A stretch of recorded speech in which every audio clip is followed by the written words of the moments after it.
Assalamualaikum warahmatullahi wabarakatuh.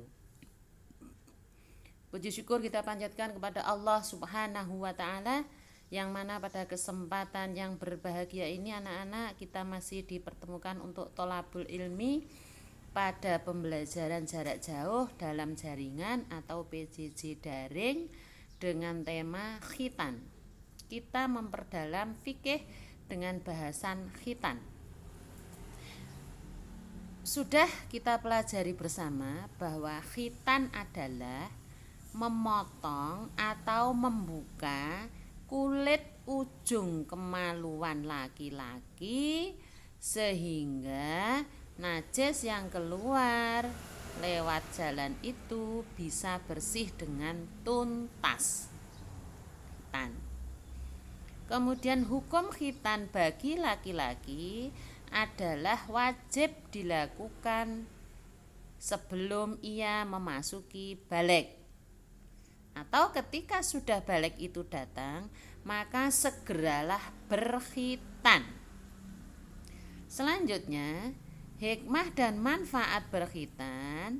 Yang pertama adalah harus yakin bahwa khitan yang kita lakukan itu untuk mengikuti sunnah Rasul sebagai tanda kita umat Nabi Muhammad Sallallahu Alaihi Wasallam. Kemudian yang kedua, menjadi pembeda antara muslim dan kafir. Apakah orang kafir itu tidak khitan? Ada yang beberapa, tapi orang muslim itu semua berkhitan. Ada orang yang beragama selain Islam, mereka berkhitan. Tapi orang muslim semua khitan. Jadi kesimpulannya, khitan bisa membedakan orang itu muslim atau orang itu kafir. Yang jelas yang tidak berkhitan termasuk orang yang kafir. Tapi orang yang beragama non muslim ada yang berkhitan. Seperti itu. Yang ketiga, bermanfaat untuk menjaga diri dari najis. Yang keempat, dapat membantu kelancaran buang air kecil. Yang kelima, menjadi penghalang kita untuk masuknya penyakit kelamin. Anak-anakku sayang, untuk memperdalam tentang khitan, maka kalian saya minta membuat sebuah narasi atau laporan, atau bukan cerita dongeng nggih, tapi laporan atau cerita kenyataan, namanya narasi, yang terdiri dari 5W1H. Apa toh 5W1H? Bahasa Indonesia sudah diajarkan.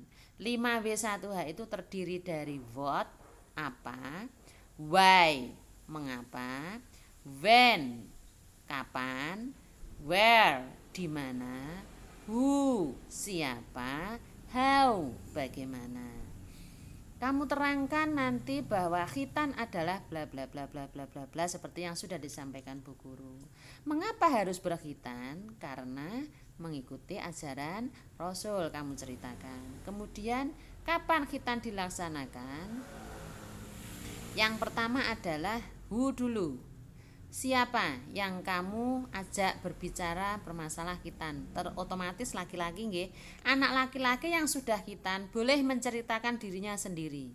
Kemudian yang belum khitan boleh bertanya kepada orang lain. Yang putri, yang anak yang ketiga, bertanya kepada saudaranya atau teman laki-lakinya tentang khitan. Yang pertama yang dilaporkan adalah nama orang yang kamu tanya. Yang kedua, di mana dia berkhitan. Yang ketiga, kapan dia berkhitan. Yang keempat, mengapa dia berkhitan. Ya. Yang kelima, bagaimana caranya dia berkhitan. Otomatis semua itu dikemas dalam sebuah narasi atau sebuah laporan cerita tentang khitan oleh temanmu yang sesungguhnya. Apa toh itu khitan sudah bisa dilihat di situ, sehingga yang lainnya bisa diterangkan dalam ceritamu itu. Anak-anak seperti ini loh, 5W1H ya. Kamu nanti bisa tanya kepada orang tuamu di rumah, apa toh itu 5W1H dalam sebuah cerita, maka itu harus ada. Sudah jelas ya? Silahkan belajar membuat laporan tentang boleh dirinya sendiri, boleh tanya kepada orang lain. Yang putri silahkan bertanya kepada kakaknya atau adiknya atau tetangganya atau temannya atau siapa saja boleh, yang penting bisa menjawab 5W1H. Terima kasih, selamat memperdalam ilmu fikih di kelas 5.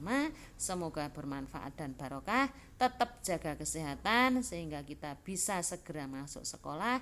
Billahi taufik wal hidayah. Wassalamualaikum warahmatullahi wabarakatuh.